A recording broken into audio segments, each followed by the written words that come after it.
Yes, well, welcome to everyone. Thank you for coming. My name is Craig Morris. I'll be moderating this discussion.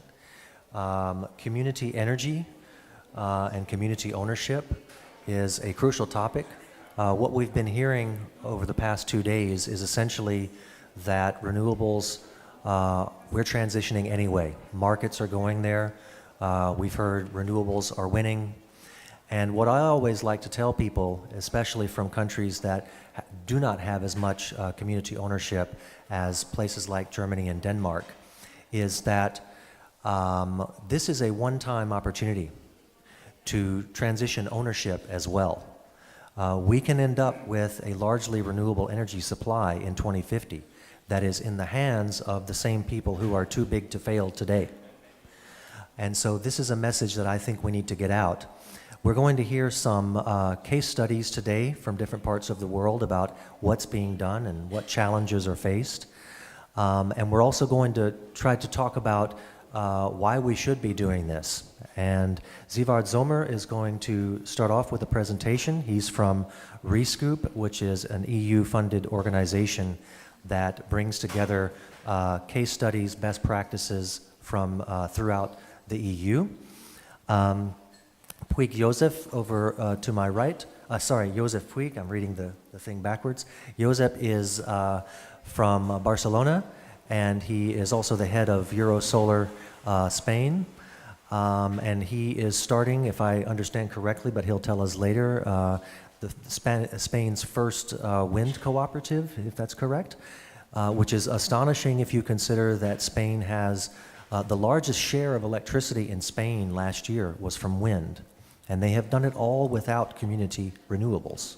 So I'll be interested to see what he has to say about that. David Ebong is from Uganda, and he will be sharing his perspective on the groundwork he is doing. And then at the very end is Tetsu Ida from Japan.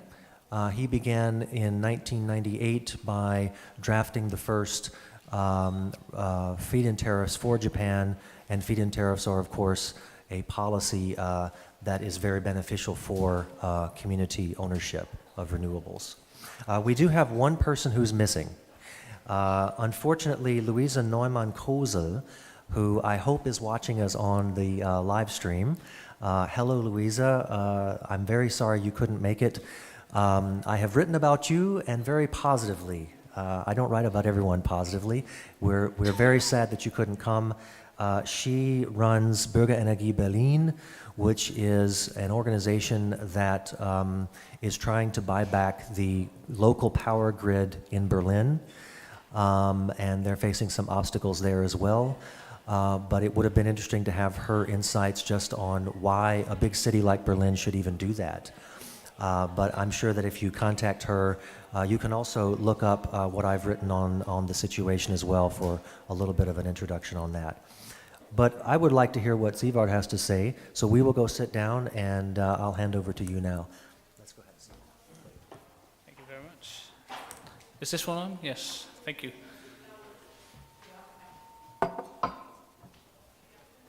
Good afternoon, my name is Zivard Zomer.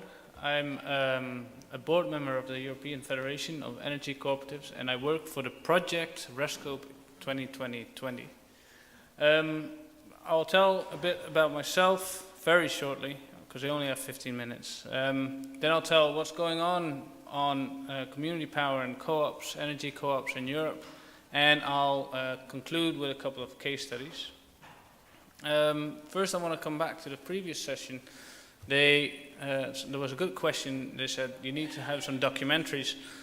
Just to point out, we made a documentary on our projects and on community energy, and you can find it on YouTube by typing in Rescoop documentary. It's 30 minutes long, and I think it's very good. First, I'm not a technician or a financial person. I studied social and political philosophy. And I think what this is about, this energy transition, it's not a technological thing, it's not a financial thing, it's about power. Power going back from centralized corporations back to citizens. First, to explain what is a RES group, it is short for a Renewable Energy Sources Cooperative. Not just in a legal sense, the cooperative or the legal entity, it's more a group of people and a group of citizens working together in the field of energy, either developing production, selling renewable energy, or providing services to members. So it's a lot broader than just a legal entity. So how did we all start? 4 years ago, I wrote from Amsterdam to Belgium, where I spoke to Dirk van Sint-Jan. He's the board member of EcoPower. And EcoPower is a cooperative with 40,000 members in Belgium. They have about 1.2% of the Belgian electricity market. And we said, we aren't visible. The citizens in the energy transition aren't visible. We need to organize ourselves in Europe. We need to organize to make sure we are visible in Brussels. Because when you go to Brussels, you see the wind lobby, you see the sun lobby, you see the biomass lobby, you see all the industry lobby, but you don't see the citizens in the energy transition. The citizens organize themselves in cooperatives, so we said we need to organize ourselves in Europe. We wanted to find out what there was in Europe, how they worked, and how we could work together. Thanks to the European Union that we spoke to, they said, we have funding for this. What you're doing, there are subsidies in the European Intelligent Energy Project, and if you apply for it, you can speed up that process. We got that money, and we put it in a project called REN21 Foster Social Acceptance by Stakeholder Engagements. Beautiful subsidy speak, as you can say. What we've done there is we looked what's going on in Europe in community energy and cooperatives and citizens working in the energy transition. We thought we get a list of 400 cooperatives. We have a list now of 2,300 cooperatives in Europe. And what we've done, we've gone through the list and we took out the best practices, some key stories in the energy transition and some key stories that were going on. Now we'll go back to 3 of them by the end of the presentation. All that we put on our website, we can go to it. But the main idea was to show what is going on, that the citizens are active and that they need to be heard in Brussels. And it's going on now. We are being invited to policy meetings and we are being invited on Brussels on the stage to present and represent the citizen in the energy transition. Good. This is going on. At the moment, we have a list of about 2,400 cooperatives. All of this, as you can see, in Germany there are about 800. In Denmark there's a big cooperative movement. They don't see it themselves. For them it's culturally pretty natural. If you organize themselves with citizens, you set up a co-op. And there, the heating industry, there the government said, because you have a monopoly position in district heating, you can only have one supplier, you can't make a profit. So, as a result, all these companies became cooperatives, because they're not for profit. I always get this question, why don't you have Eastern Europe? Because there aren't any. There are citizens working on renewables, but we couldn't find any cooperatives. We think this is for 2 reasons. Most of these countries are mostly organized a lot top-down, and the word cooperative has some bad taste after the communist era.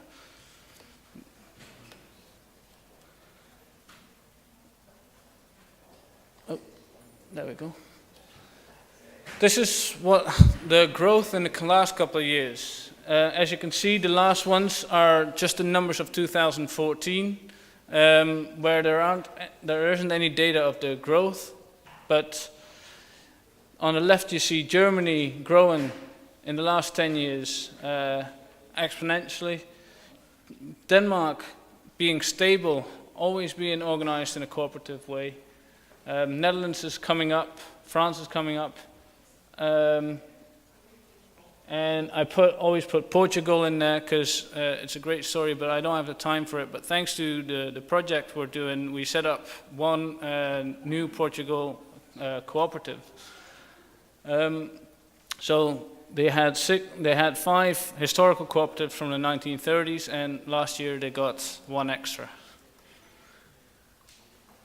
So if you look what is going on through all these rest groups, there's many different stories and many different origins. But if you look what is going on, you see that citizens basically come together, they sit at a kitchen table and they say, all right, things aren't going well. We have all kinds of different crises. We have an environmental crisis, we have an economical crisis, we have a food crisis, but we can't control it. Our governments, with a neoliberalist idea in mind that the market should solve everything, have lost control. So, as a step down, as citizens, we have lost double control. We don't feel we control our government, we don't feel we control the market. So these people come together and sit at the kitchen table and say, how do we pick up self-control again? And they sit down and discuss how to set up a company where you have control, you have your own power, and you can create something for the community. And what you see is that they basically come down to 7 principles. They discuss how they would do this, they write their statutes, and if you hold up these statutes and you ask them how did you organize yourself, they come back to these 7 principles. And we didn't make these up. These were already established in 1844. But also in a time of crisis, when laborers were exploited, they came together and said, we need to do it. We need to create new organizations that protect citizens and protect laborers. And they created the cooperative principles. And these principles, if you organize yourself like this is what gives you the unique selling points in the energy transition. I'll go through a few of them.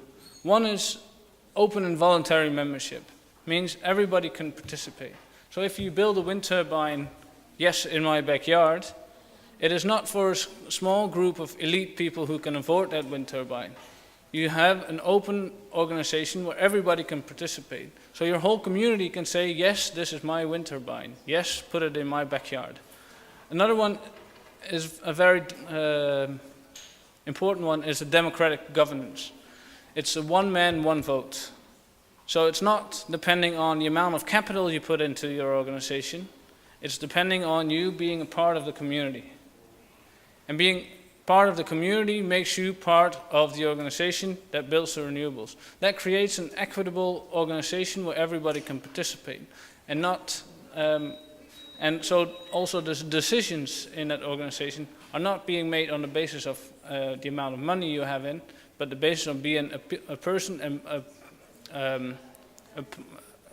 somebody who participates in a community.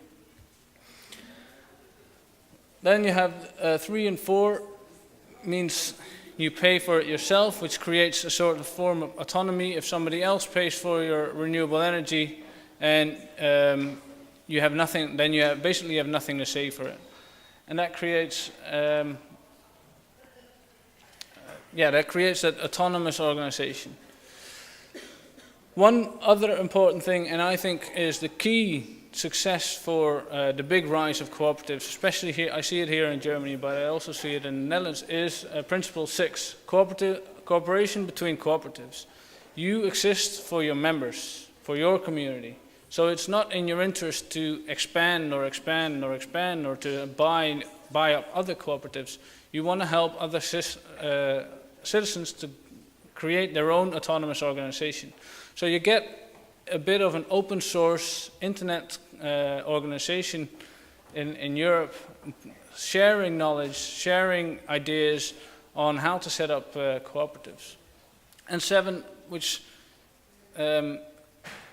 basically for every cooperative speaks for itself.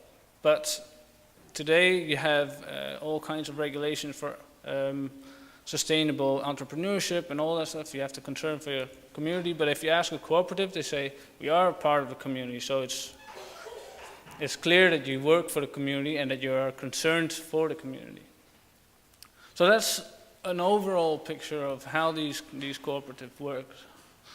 Then some practical cases of which basically demonstrates how this works is EcoPower, which I already mentioned, is a cooperative with now I think 50,000 members in Belgium, but they started in Eeklo where they started to build their first 3 wind turbines. And the city of Eeklo said, okay, we want you to show what you do for the community and for the citizens of Eeklo. We don't care how much you offer for the ground, which it should be, you're going to offer 25,000 euros for the ground. That's it. The tender that you're going to win, if you want to win, you have to show what you're going to do for the community. EcoPower, being a cooperative, said, well, the wind turbines are going to be 100% owned by the community. So participation, full points. Second, they said, because we are part of the community, we will put our engineer who will build the wind turbines, we will put them in the municipal building for the citizens to ask them any questions on renewable energy.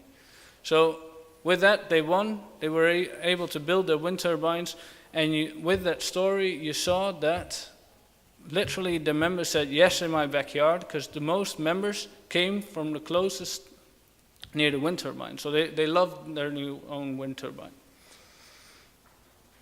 Then we come to Som Energia, which is a great example of how corporations can work together and copy things from each other in Europe. And it's a wonderful story on how a starting cooperative in 4 years' time, citizens can come together and set up a great company. What Gijsbert, he's a Dutch guy living in Catalonia. What he did was he went to Germany, EWS, Elektriciteitswerkersjournaal, looked at their business model. He went to EcoPower, looked at their business model, just learned from other cooperatives and like digged into the details. Went back to Catalonia and set up his own energy company. With the story of we're going to do it ourselves. 2 minutes. We're gonna do it ourselves. We're gonna be independent, and we're gonna do it for the citizens, by the citizens. He got in the first year 1,000 members, and in the second year almost 6,000 members. All these members put in capital in the organization, knowing that capital was a risk investment. They put in 100 euros each, knowing that they couldn't get it back. That was the risk, which may give them 600,000 euros seed investment for the organization. Now, 4 years later, they're at the break-even point, and they're still growing every day. The last one is also a very interesting story. I only have a minute to talk about, but what I wanted to say is that this movement isn't something from just the last 10 years. In Südtirol, there's a strong cooperative energy movement starting in 1920s, where you have historical cooperatives who own the production, the grid, and the service to their members. So there's some great stories to be told in Südtirol. You can all read them on our website, RESCO, best practices.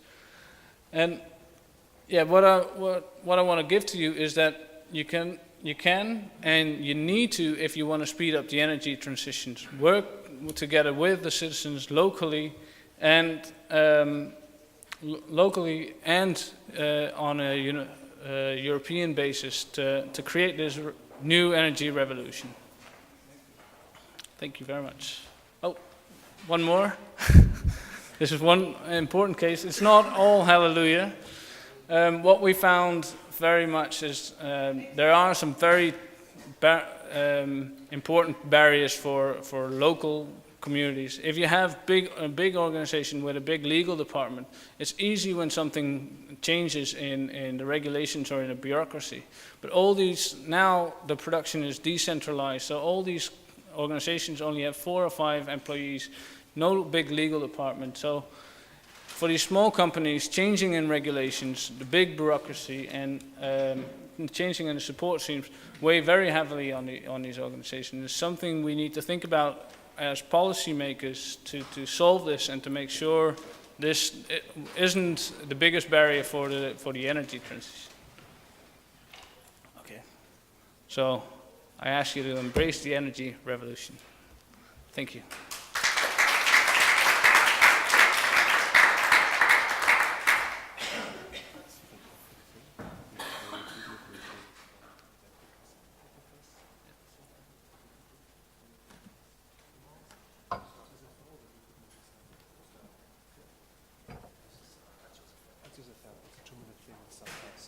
Okay.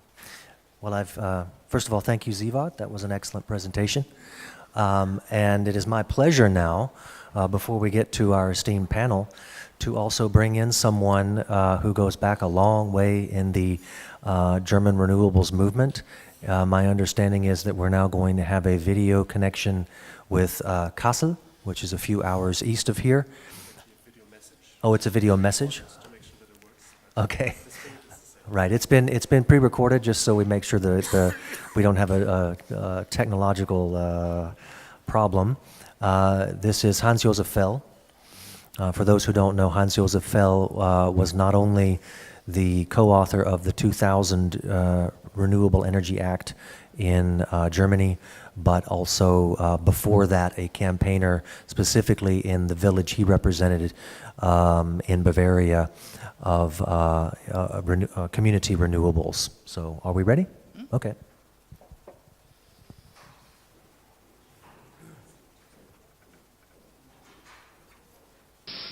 Mit einem Gruß aus Kassel vom Kongress der 100% erneuerbare Energienregionen beglückwünsche ich zum 10-jährigen Jubiläum die Renewable Academy von REN21. 100% erneuerbare Energien ist der entscheidende Pfeiler für einen wirklich wirksamen Klimaschutz und für eine Energieversorgungssicherheit ohne Krisen und ohne Kriege. 100% erneuerbare Energien ist eine Bewegung von unten. Die Menschen machen es. Sie stellen ihre Dörfer um, ihre Regionen, die Städte, ja ganze Nationen haben inzwischen dieses Ziel. Diese Bewegung braucht die Vernetzung der Akteure untereinander und dafür sind die Kongresse wichtig, hier in Kassel und in Bonn.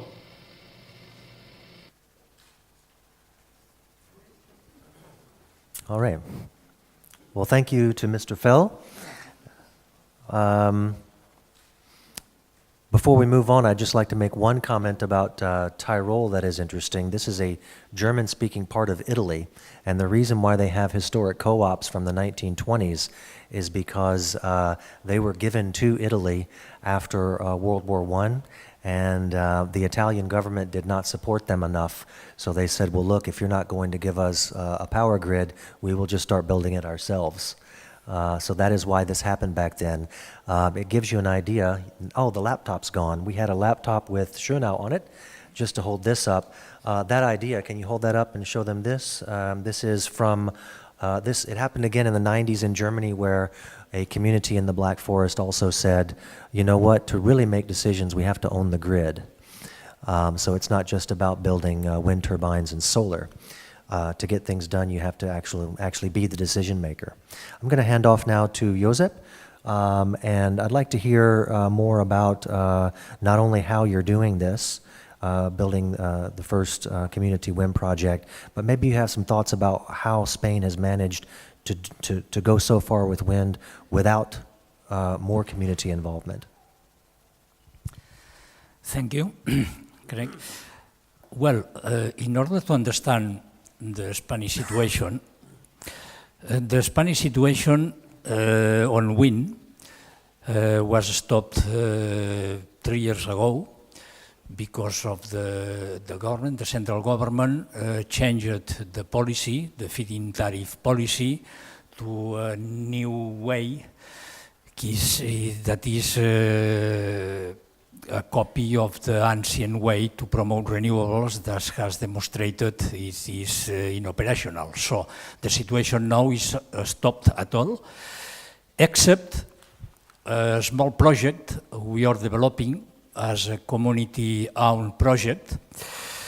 But to understand how we have reached this situation, let me start some time ago. In the 60s, in the late 60s, early 70s, I was trained as a nuclear energy engineer.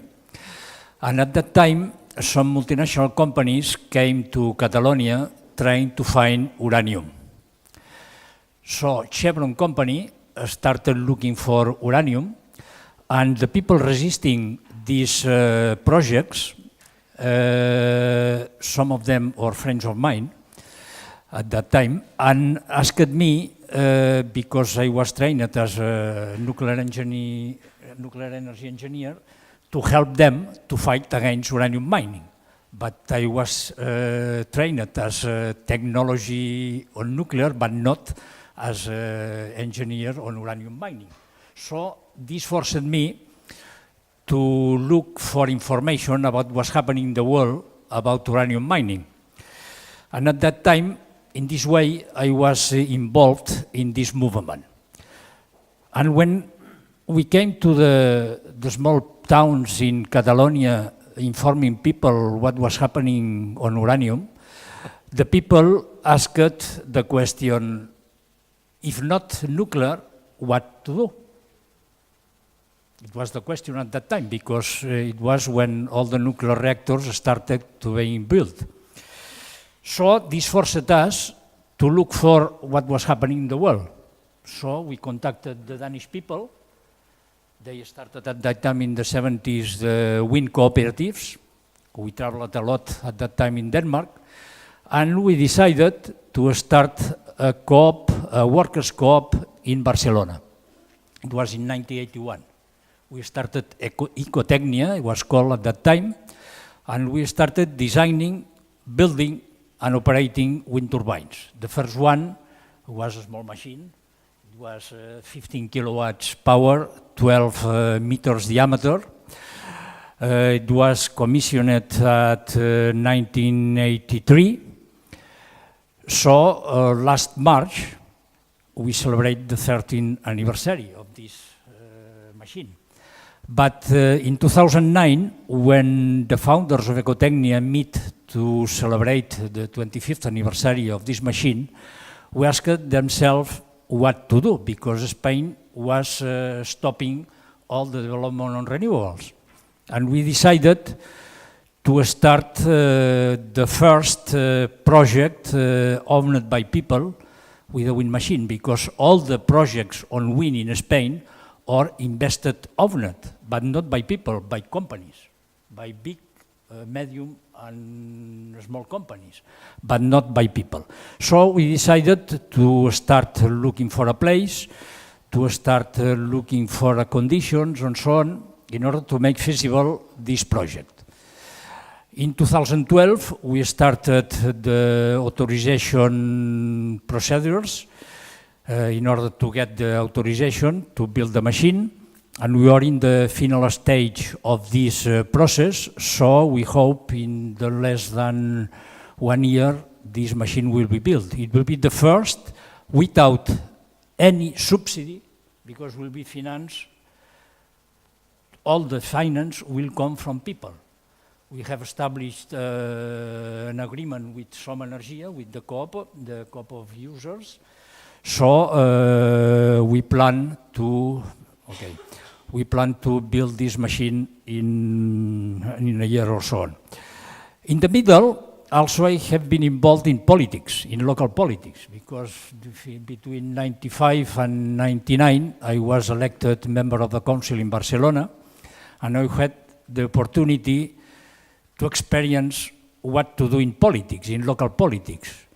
We adopted in 1999 the first solar ordinance that made mandatory for all the buildings to be built in the city to have solar heaters. Now is a national law since 2006, so all the buildings built in Spain has to have solar heaters. This is my experience on the technical field, on the social field, and on the political field. So I hope you will be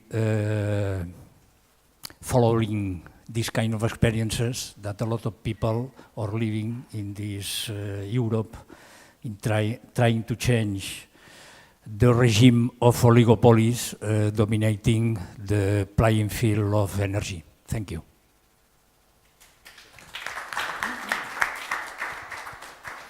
So I'll hand off the microphone now to David Ebong. David, you are also involved in forestry and also in anti-corruption. I wonder, in addition to, I'd like to hear what exactly is being done on the ground in Uganda with community renewables, but we've also heard that there's a question of governorship, of good governance in Europe with community ownership. I wonder if you have some feelings about the battle against corruption and whether that's part of your commitment to co-ops. Thank you, Chair, colleague, panelists, and distinguished members of the audience. As you all know, the background of Sub-Saharan Africa, it has the lowest energy per capita in the whole world, with energy access of less than 3%. So that means what we're presenting is an evolving practice and concept. But the most interesting thing is that there is somewhere we're starting from in a move towards promoting community drive towards energy access. When I was in the Ugandan parliament, my constituency and the local government in the area realized that the poverty actually is indeed energy poverty. So the priority was to fast-track options and opportunities for energy generation. And at that time, probably 4 years ago, it was hard to come by the kind of technology partners we have today. So now I think technology is more accessible, is more liberalized and market-driven. But that comes also with its own challenges. So in Uganda, the concentration has always been in grid extension, and sometimes grid extension without power to be supplied in the grid. So that is another level of challenge. So the cooperative practice has largely been on the distribution side, and I think currently we have about 5 cooperative distribution for the power, for the grid power, which sometimes does not exist. So on our model, we integrated the aspect of power generation, and then we adopted fast-tracking a 20 kilowatt biogas plant, which was targeting a community at the lake shores of about 4,000 people without any access to electricity, completely off-grid. The community challenge largely was access to clean drinking water.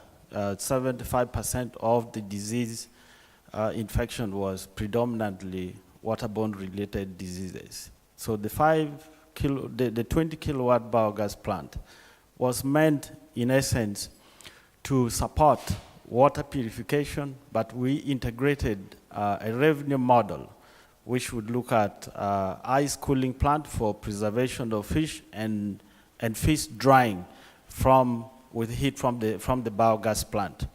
So literally, we were starting from almost without a background. But fortunately, the World Bank came in and provided a grant support of $150,000.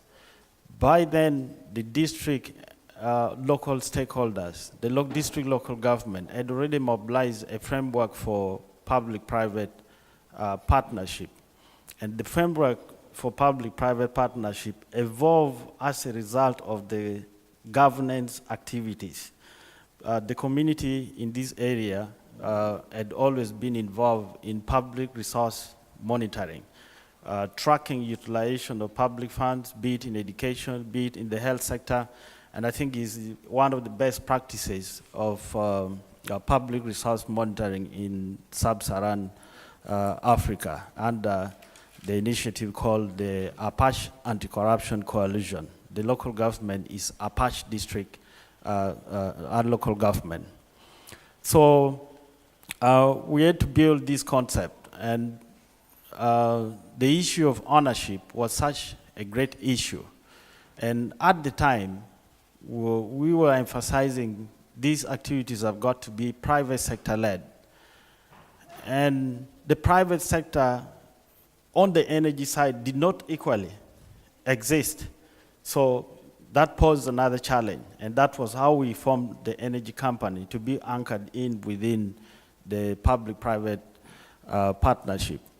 So to date, we are in the final stages of completing the generation, and the community in the areas formed themselves into energy and water cooperative with the responsibility of having equity in the whole undertaking, which will be on the basis of build, operate, and transfer.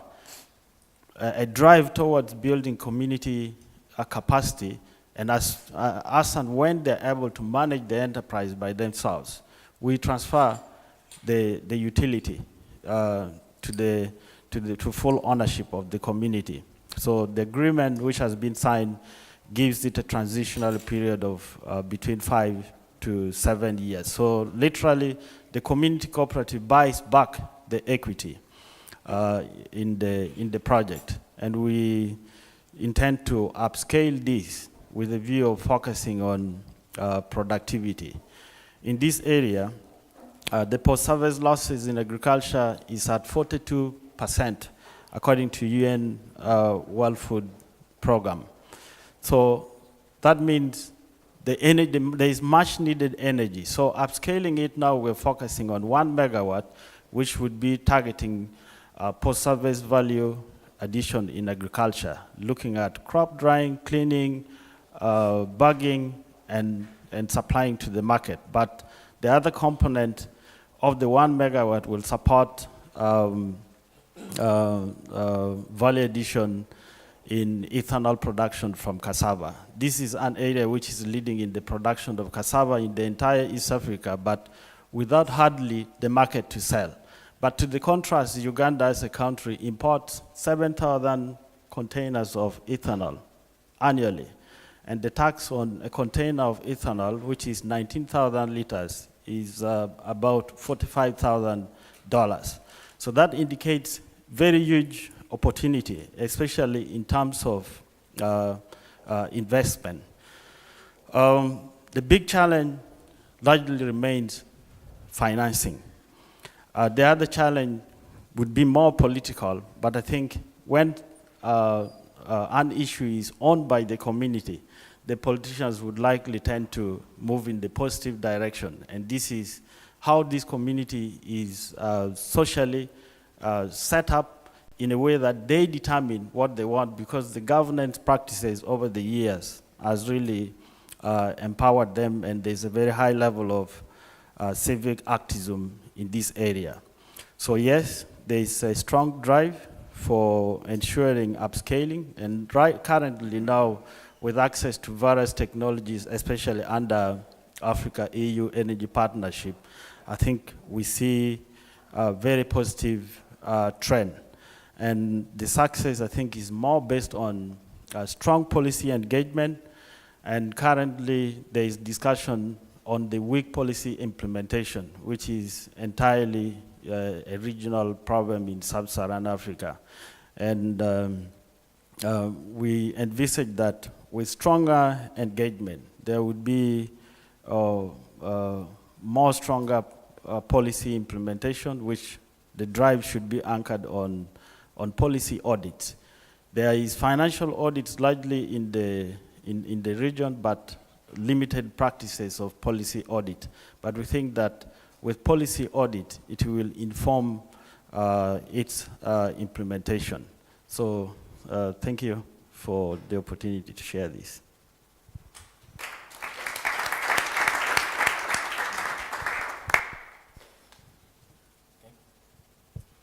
Thank you.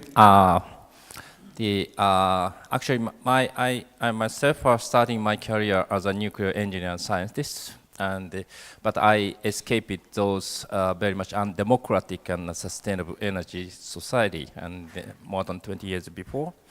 And then ICEP, Institute for Sustainable Energy Policy, I founded and studied up more open and democratic and sustainable energy futures. We are a kind of social entrepreneurs or social innovator in the field of sustainable energy. We drafted first Japanese feed-in tariff in 1998, and we launching first community wind in Japan 2001, and first community solar in 2004, and also community bond for renewable energy. So a lot of things we are doing last 15 years. Then we encountered the March 11 in 2011 in Fukushima, the catastrophic accident. It was definitely the historical turning point of the Japanese, not just energy or nuclear industry, the more like a whole Japanese the kind of history.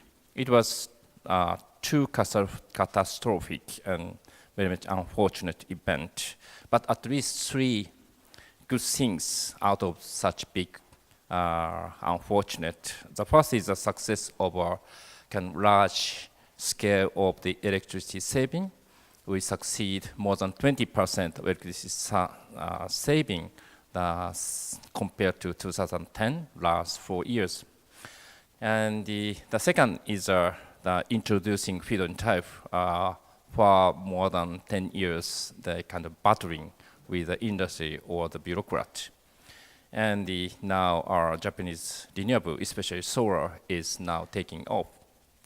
And the last, not least, but one of the most important things is the vast majority of the Japanese peoples are seriously consider about nuclear or about energy or about environment or about their community or about their futures. So it was maybe, I suppose, it's historically the second shock, the similar with the Hiroshima and Nagasaki bomb. It was, and then many people start working with as a community power as their ownership. So Fukushima tragedy still keeping, and also a lot of injustice is going on. Still more than 100,000 people are still evacuated from Fukushima to all over Japan. And also many people in Fukushima are left behind highly the contaminated areas, and the Abe administration, current government, strongly go back to nuclear, the past. But there are some hope, like a Fukushima prefecture, local government, that commit officially the 100% renewable by 2040. By the way, I'm a committee member of that. And also the community power in Fukushima, all over Fukushima, all over Japan is rising. Such as Aizu Power. Aizu Power is a mountain area of the Fukushima prefectures, and more community power rising. And they are very much moving forward toward energy independent, against the government, the directions. And community powers are spread all over Japan, and potentially create new kind of political inertia to change Japanese nuclear energy monopoly toward more open, democratic, independent, bottom-up cultures. So it is, I suppose, the community power in Japan is very much important for the power shift, not just from the nuclear or fossil fuel to renewable energy and energy saving, and also the power shift from the monopoly and the power to the more democratic people's power to the people. So, thank you.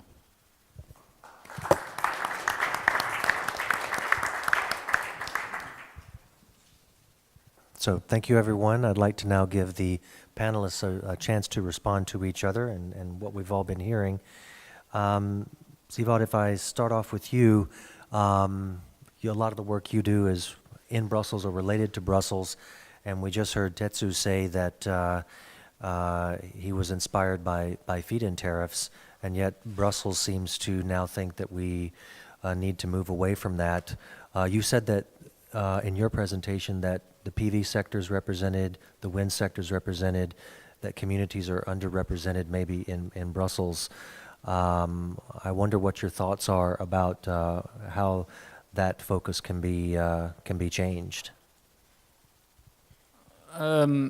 Well, I don't want to go into the specifics. You're talking about the state aid guidelines that came out last year, where they want to change from feed-in tariffs to premium feed-in tariffs. So there's still feed-in tariffs. We have them in the Netherlands. They're just variable with the energy market. The big idea of the growth of the cooperatives in Germany and in Denmark is it was simple. You plugged in your wind turbine and you plugged in your solar power, and you knew what you're going to get for the next 15 years. That low threshold investment, that low risk of investment, that is what attracts the simple citizen that maybe has 2,000 euros saved up in the bank and want to put 100 in the new wind turbine. They want to make sure it comes back. If it's variable, it's risky. On the other hand, it can also create new opportunities. The Germans now have to come to the Netherlands to learn how we deal with it, and so it creates new interactions.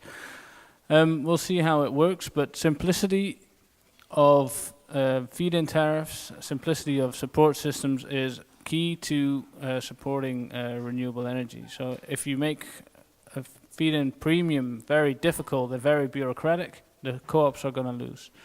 One last point is that we did lobby and we did get some exemptions for community power, up to 6 wind turbines. So there's a bit of a gap, and there's a bit of flexibility for community energy.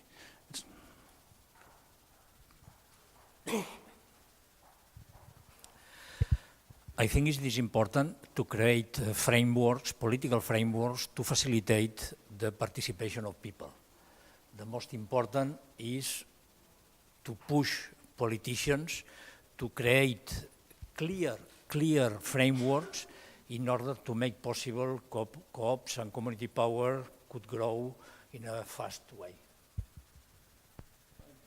I'd love to respond. Okay. Well, that is something Scotland specifically did. Scotland set themselves renewable energy targets and saying, and 500 megawatts of that will be community power. And with it, they organized the financing for it as well. So they created a revolving renewable energy community power fund. That is something we would love to get into guidelines of the European Union and have that occur. European set standard saying we want 27% energy, of which this much percent is community power. But then you come, then you're basically alone, because the industry won't argue for that. The industry doesn't matter. The industry talks about kilowatt hours and the amount of feed-in tariff.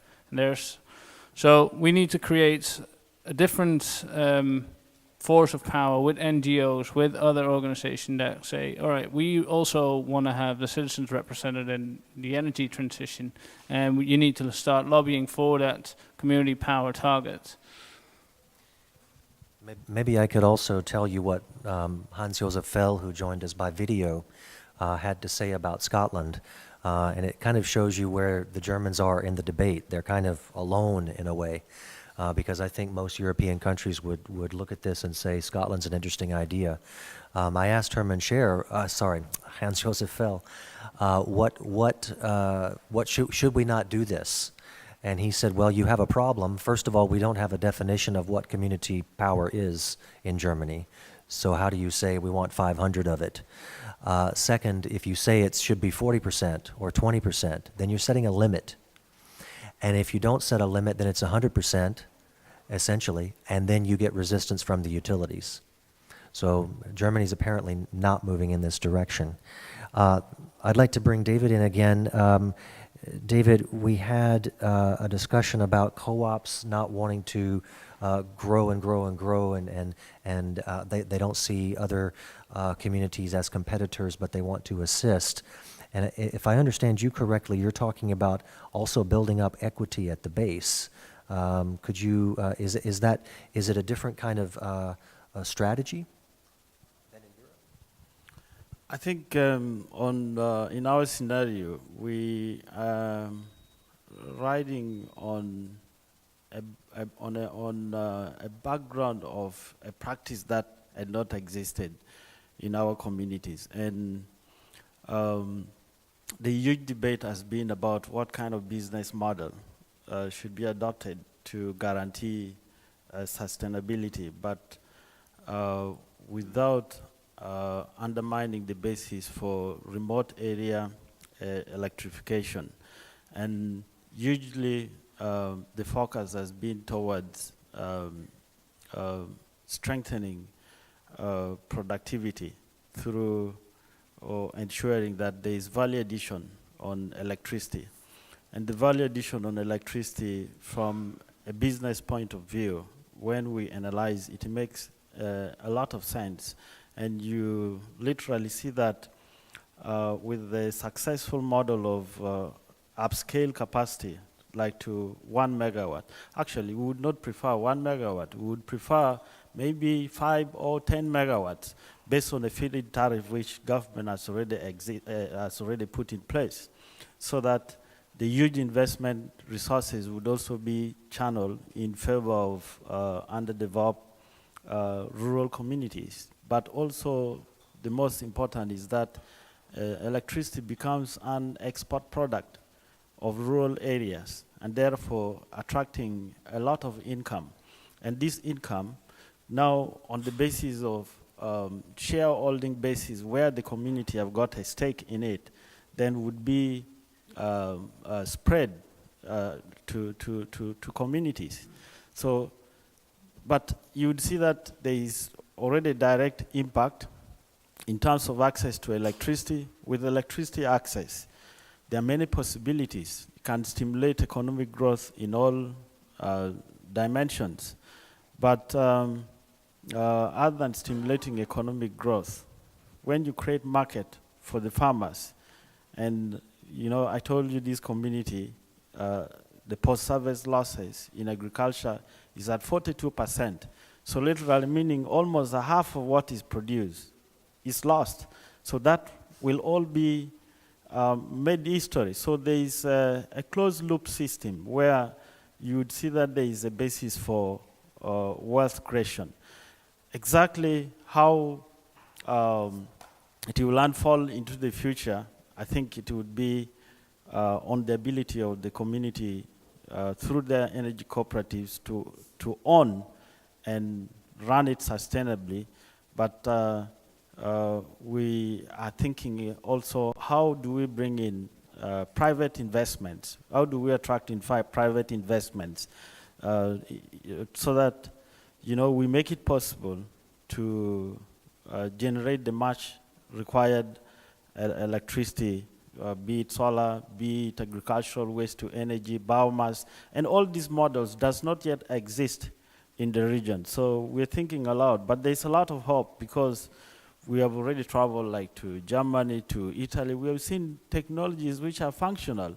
In fact, the first time I was in Munich looking at a 1 megawatt biogas plant supplying electricity, I did not sleep the whole night because I was wondering how on earth could we have a much better comparative advantage to generate electricity. And again, we are in the paradox of energy poverty. So I think it's a model that we need support, technical support, we need financial support to mirror it also to inform the policy processes.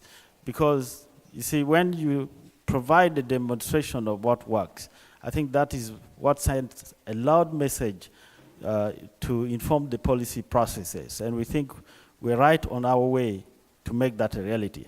Thank you.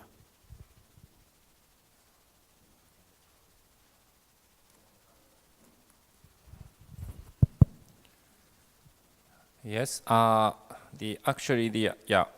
are some especially like Fukushima, the evacuation zone. No one lived there. But the evacuee peoples is now working on their community power from the outside using their land. The kind of symbol of the like both sides. They are kind of symbol of evacuee, but they are creating new job inside the evacuation zone. So it's the kind of huge number of project of the like Fukushima peoples, a kind of revenge of they were kind of victim of the accident, but they're creating new energy and to become independent. So it's one of the interesting political inertias or political energy they come up with those kind of things. So it's one of the potential, the point of the change of the community powers. Yeah. All right, well, I'd like to open it up to the audience now. We have there's a question over here. Do we have someone with a microphone? Okay, I see a number of, can you raise your hands again so the person with the mic can see? Stefan, we'll start off with you. And please say your name briefly and your affiliation.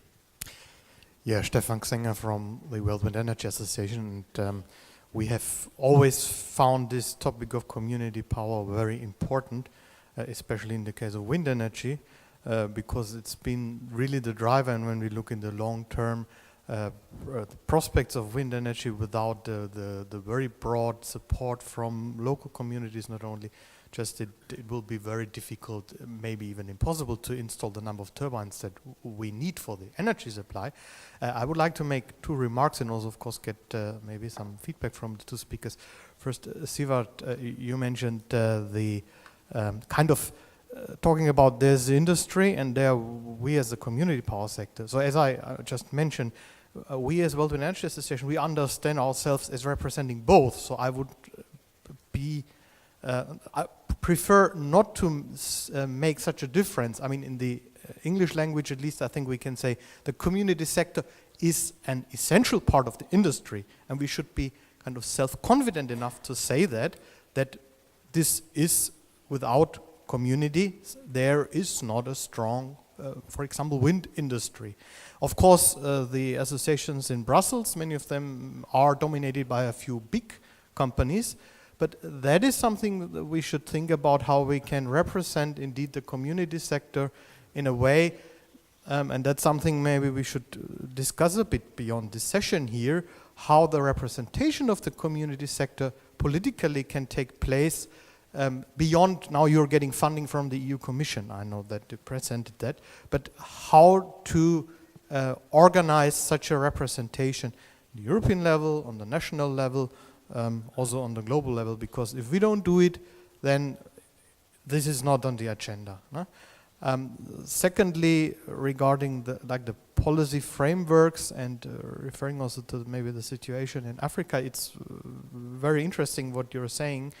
In general, I do believe that in kind of the industrialized countries, communities don't need special incentives for investment.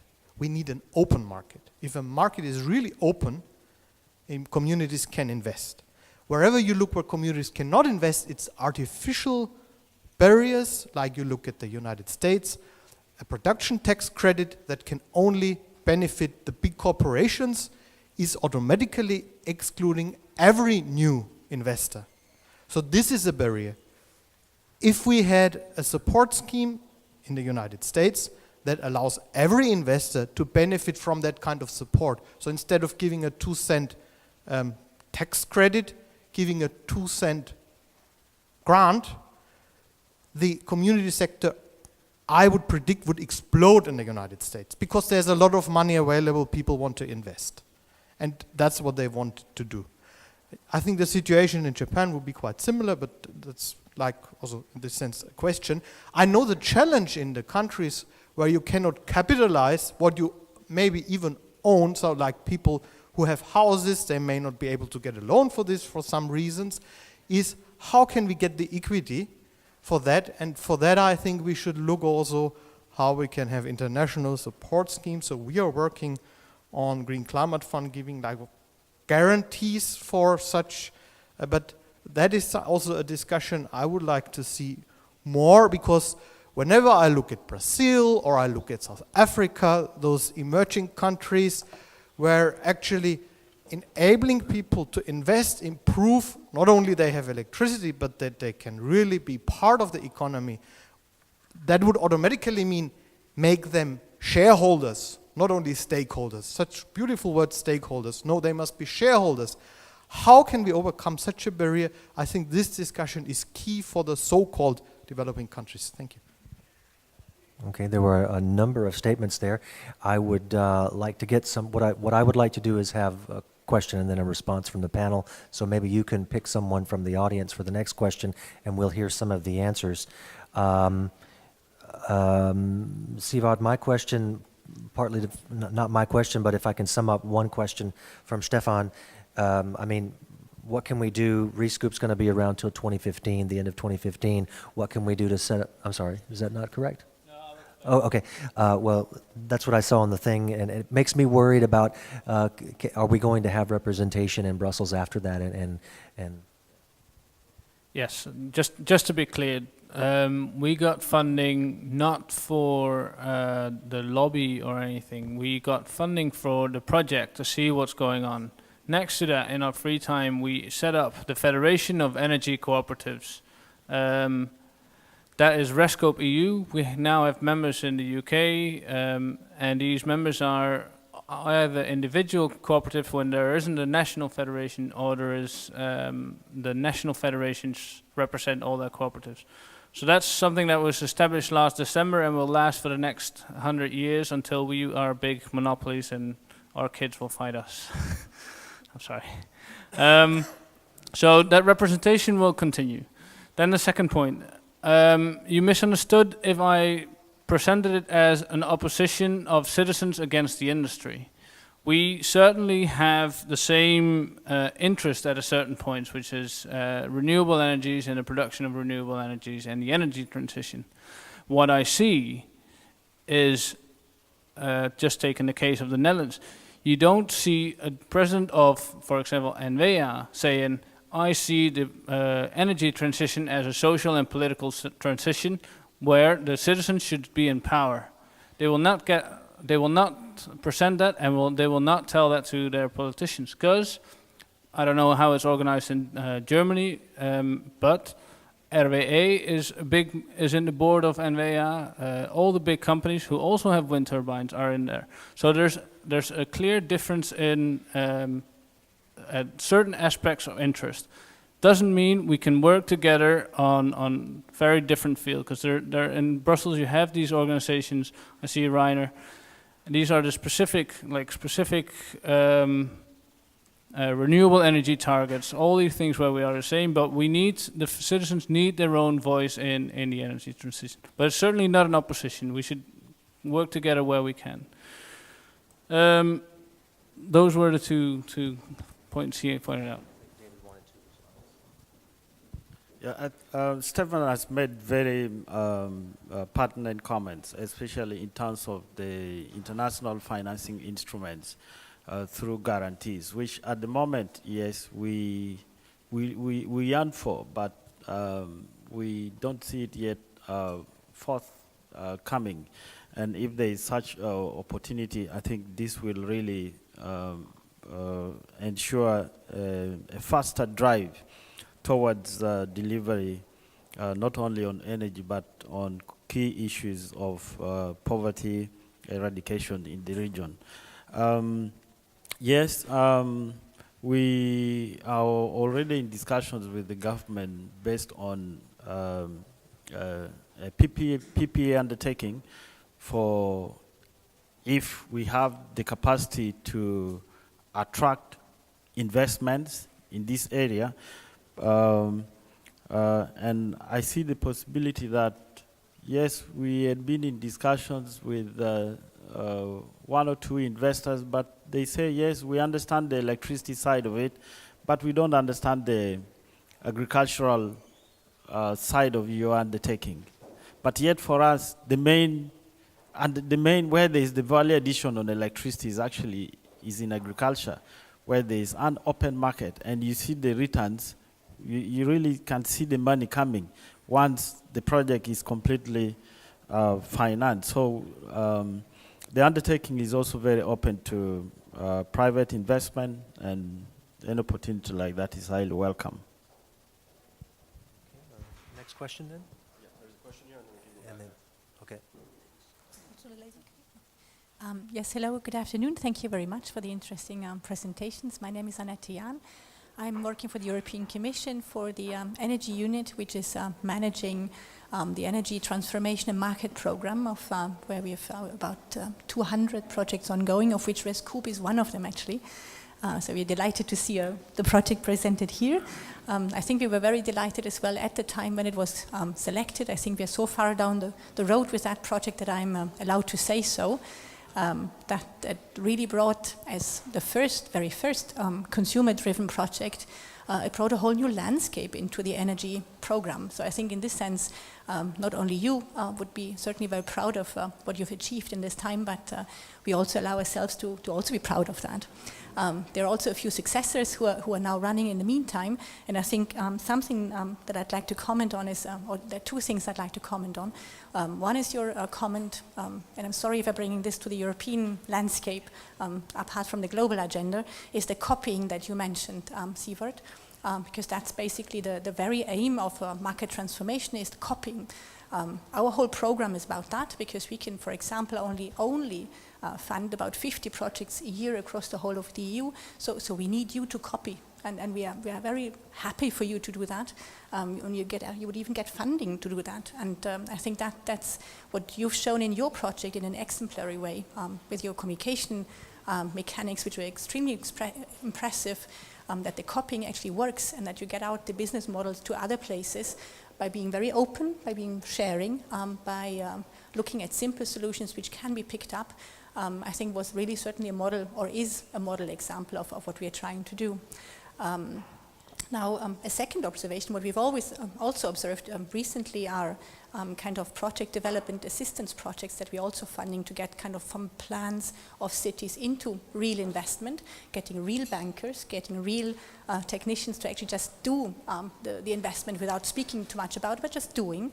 What they're trying to do now is to take the good case of the renewable cooperative business models and to expand that to get married, so to say, with energy efficiency. And I was just wondering, is that part of your, I know that you've talked about expansion in terms of sharing only, not in terms of buying and getting big monopolists, as you just said. Is that part of the future business models to actually have renewables getting even more solid by being the promoter of energy efficiency in that particular case? Thanks. Well, again, first, thank you very much for noticing what we were trying to do and supporting us.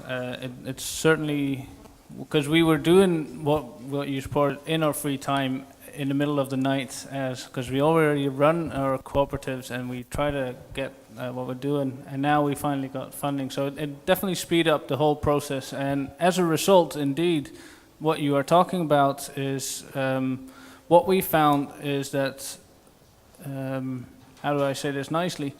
Some politicians still think in a neoliberalistic way and think we need to have a level playing field and we need to do a tender on money. And what you get then is that you have local communities competing to, for example, a Swedish big company. So what we saw is, what are the unique selling points from our members, what are the unique selling point of the cooperatives, is that they're local and they have a direct connection. So what we said is, wind are the cherries in the pie. It's very profitable and all that stuff. The energy efficiency in local housing and in social housing and in community buildings isn't. The ESCO services aren't working in Europe. So what we said is we need to, on a European scale, connect these two together, which makes the wind business case a bit less stable, but for citizens it's a double win, because they are already paying for these energy inefficient community houses or inefficient community buildings. So we again wrote a project saying, let's start up investment into wind projects that connects these two together and creates one business case, which is a double win for citizens, because you create new efficient municipal buildings and they own the wind turbines. And then talking about equity and funding, if you then see the return on investment for a community, it's enormous, because you have social, you have job creation, you don't have the money leak. And when we do this, when you say these two are part of the same pie, let's say, then you can really create an energy efficiency. Because what you see is we only talk about energy production. We talk about solar and we talk about wind and we talk about bio. But the main issue is heat and energy efficiency. That's how we need to do it. But nobody wants to pick it up because it's not profitable. And that's how, what I just said, we don't have control anymore. We said the market needs to do it, but if the market isn't doing it, we need to organize ourselves in such a way that we can do it ourselves and combine the less profitable with the profitable, which is for citizens always profitable. So again, twice thank you. 3 times thank you. I'm very happy. Are we? Okay, Rainer in the back also wants to talk. You can. Did you want? Okay, and then Rainer, and then this gentleman.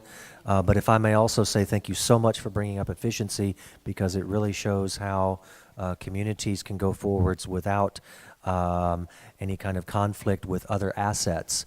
Utilities that have to make money by selling kilowatt hours have an intrinsic sort of barrier towards investing in efficiency.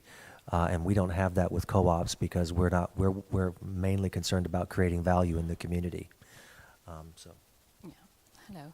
Thanks for all the interesting contributions. My name is Carmen Dienst from Wuppertal Institute and representing Visions Initiative. I would like to understand more what you think, what can be learned between the cooperations between each other in the different countries, and what you actively do in Europe to foster this, and also what all the panelists think beyond the northern countries, when you hear the needs in southern countries, because I think there is so much difference. The one is cooperatives in a grid with other kind of technologies, with other kind of motivations. On the other hand, you have other off-grid communities and also other technologies. Is there something that can be learned, and what are the differences, and how to foster the exchange would be interesting.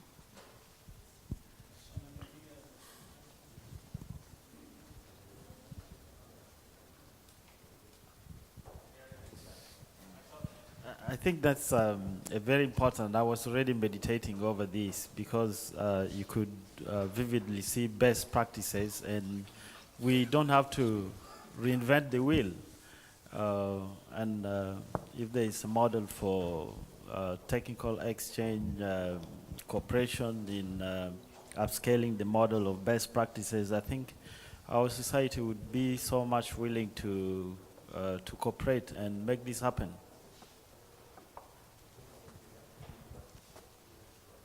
Well, what I've learned in the last 3 years studying different cooperatives is that, like, every country has a different national system, but the basic of how to organize the values, these are often the same, so they can organize it coherently. The other thing I learned is that for every barrier, there's a solution in a different country. The Danish has already solved it. Or if you have a problem somewhere in Belgium, the Germans have already solved it. Now the Germans have to solve the issue of the variable of the feed-in premium. They can see what happened in Belgium, and we can talk in the Netherlands. We've already done this. So looking to solutions into a different national context, it also creates you ideas to solve certain barriers in your own country. I can name many examples, but I won't. One, for example, is just one that is the public procurement of land, the tendering, which the English had a lot of trouble with competing with big companies, and then Dirk van St-Jan and EcoPower said, tendering isn't a problem as long as you tender smart. Tender towards the cooperatives, tender towards your own citizens. And then you have the unique selling point and you can win. And it's been taken up, and all the share of solutions in different countries can definitely help. Okay. Oh, yeah, you hold the microphone. Okay, Rainer Hinrichs-Ralves from the European Renewable Energies Federation. And also the German Renewable Energies Federation. Just a few thoughts on what you said, Sivak, that there is, in a way, there is no competition, but different aspects between the industry associations on the one hand and the cooperatives on the other side. I think indeed the basic element for the political success, and at least this is true for Europe, and I have the impression, at least for many other industrialized countries, politicians are convinced by something like a unity of renewables. They go for renewables, and in the heads of the people, quite often, indeed, renewables is more or less identical with decentralized and citizens' energy. This is not always the case, but the popular acceptance of renewables is bigger where decentralized citizens' energy goes together with renewables in the heads. And where it is further away, owned by big utilities, you have these problems. This is the one part, so having this together in the hearts and minds of the politicians is okay, but on the other hand, and this brings me then down to everyday political business in Brussels and in Berlin, and I think again this is similar in other parts of the world. Indeed, you have these people who talk about renewables only, and then you have the differentiations. It was already mentioned that some of the bigger industry associations dealing with renewables, wind and solar, they are more focusing on the big companies. Because they are their members, because their big amounts of money are flowing. But on the other hand, it is happening, it is necessary that the more decentralized actors are acting. And then what I just wanted to share with you now is two facts with the two associations I'm representing here. First of all, I'd like to inform you that in Germany, just recently, a new federation was founded where the German umbrella organization, BEE, was one of the driving forces behind it. And this is a federation of citizens' energy, we call it. So this is very near to this cooperatives movement, because the main objective of this movement is to maintain and increase the multitude of actors in the renewable energy scene. And the fact that the reason that this was founded in Germany was that in these discussions about reforming the feed-in law, we saw that there was the danger that it is shifting more to bigger companies. Second information, the European Association, which I'm representing, RF, from the beginning has had affinity, sympathies and close contacts to decentralized energy actors. Pep was one of the members of RF I'm not even sure whether you're still, so we are closely working together. And we have other members, for instance, from France, who work in the decentralized area, who try to push citizens' power. What I'm meaning to say with that is, indeed, on the one hand, we try to work with the other industry associations, but it's one of our main interests to help strengthen the alliances of more decentralized energies, and so let's try to partner wherever we can.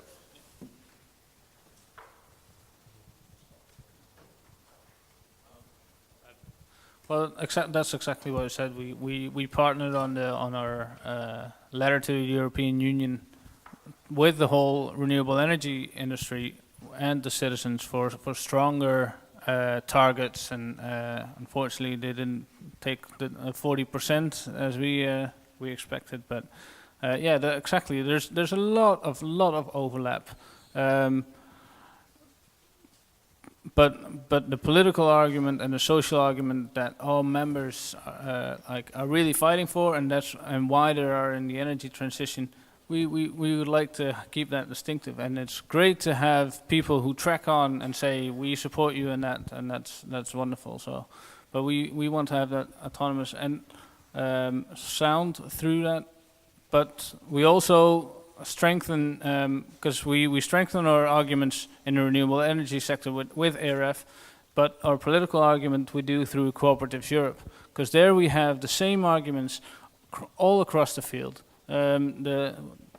Well, apparently it's global. All these arguments of job creation, wealth keeping in the community, stronger social coherence, that argument that is connected to the energy transition, but also to healthcare and food, we make through Cooperatives Europe.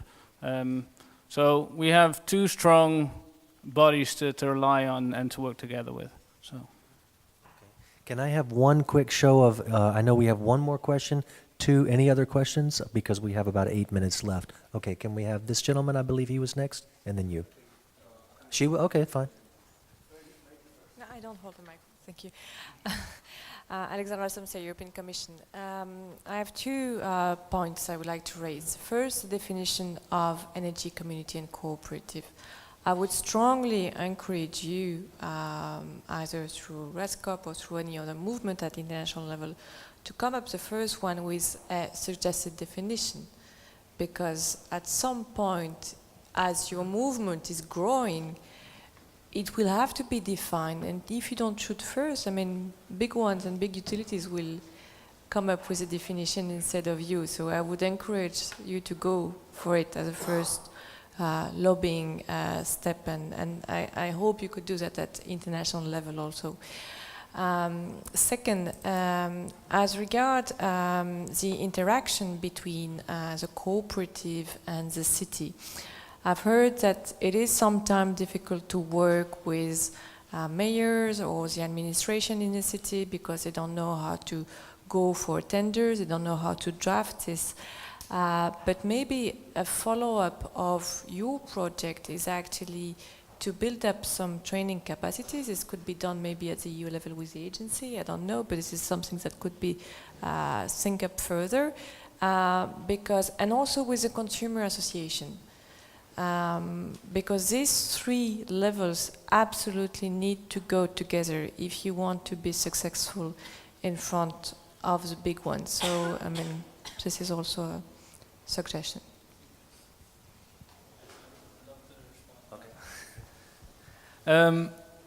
First about the official definition, just to let you know, it took us 3 meetings in the project to define a community energy project, and we finally got it, and that the RESCOP definition that I showed, group of citizens working together in the renewable energy sector, that was what we came up with, not to exclude any legal entities or anything. Further, we wrote a charter of the Federation. Anybody who wants to become a member needs to subscribe to the European Charter, which is also established certain social values, and it's also we helped to set up 12 pilot projects in the RESCOP 2020 project, and these had to be conformed with these charters. So we've got them lying around. I don't know where to drop them to make them official. You know? Let me know. Second one is, again, what we've done in the project was we had to look at the best practices and the people who've done it, and we've asked them to become a mentor in our project to help and support these 12 cooperatives and many others. We brought them together several times throughout Europe. Last time was in Lille, and we now have a list of 45 mentors. And there at that spot, a Greek guy said, well, I'm paying 160 euros for energy agencies as consultants to help me, and here I get all the information for free. Why don't you organize these group of mentors into an official network of consultants? And we're really considering of bringing that further that network into the European Federation and to organize them as experts in the field, because they've done it. People like Puig, these people went through all this. They know this and they have so much experience, and they love to show it to others. So I think, yeah, 2 points that we've done, but apparently we need to organize them and stabilize them and structure them to make them visible to the rest. In our station, it has been very challenging to define the energy cooperatives, because at the initial stages, the community were like, yes, we would like to deal with the problem of electricity, but we don't know if this waste can produce electricity, so we are not sure. And that means their involvement was more motivated by the top-down approach. But now to bring their participation, we said, let's put a small solar system to power a water purification plant, so that the water services is anchored within the framework of their cooperative, and that becomes the beginning point. So we're literally mentoring this to a reality that eventually it will evolve to be an energy cooperative. So for now, you still find it very fused, depending, actually dictated by the environment in which the project is existing. But progressively, the confidence is coming. The leadership of the cooperative is emerging to engage, but more the civil society organizations, the NGOs in the area, have represented the cooperatives more than themselves. So I think this is how it has emerged in our scenario. And when you look at the interaction between cooperatives, the civil society, and then local governments, the local governments don't have a very clear understanding of all these undertakings. So the civil society are more the driving factor on the part of the local government. So sometimes it turns out to be to their advantage, because they're following and they're agreeing to move forward, and that's the most important thing anyway. Last question, then.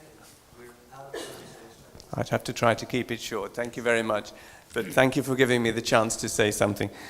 I would like to build on what Alessandra was saying, because to me the question is not just have you got a definition, but why do you have a definition? Are you a transitional organization, or are you in this for the long term? What's worrying me when I look at the other cooperatives, particularly in the UK, we have a cooperative which has a bank, which has an enormous network of shops. And now the question is really, are they well managed? Are they working like a proper business? When does a cooperative become a utility? When does a cooperative become a business? Because it's a success in Flanders that we have this enormous eco power, which has now in comparison with others, it's a big success, we would say. But the risk is that it looks more like a business. So to me, I think the definition needs to be thought about from the point of view of how can it be used by people like Alessandra in a policy context. Because when you look at the new state aid guidelines in Europe and the encouragement to go for competitive tendering and auctions, and the possibilities that we heard yesterday from Germany to have small people being able to use a feed-in and the bigger ones not, to me this whole definition and structure for the longer term needs to be very carefully thought through, otherwise you shoot yourself in the foot. And it's not obvious to me how you can keep your, let's say, green, friendly citizen, blah, blah, when it turns into a business, because it really does transform. And we're going out of the enthusiasts into mainstream, and I'm worried about the long term. Okay. I'm a bit concerned that it might start to get loud downstairs if we go into a discussion too much in depth. So if that's all right, I would like to sum up what I think some of the main points are. I'll go ahead and start with yours and yours about the definition.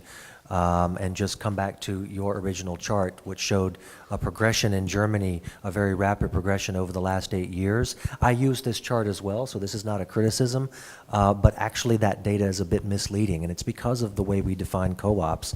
Co-ops were in Germany, that it started in the 1990s, in the beginning of the 90s, but they were limited companies. In German, it's a GmbH. And so they just had certain rules, and they said things like, okay, one person, one vote. This is what we do with the profits. We share them, things like that. They just made these unofficial sort of agreements, and so I do think a definition would be a good idea. I don't think we have time to go into everything about that. One thing that I thought was interesting is I see this over and over again. This is a bit off topic, but interesting anyway, because we have 40% nuclear experts on the panel here.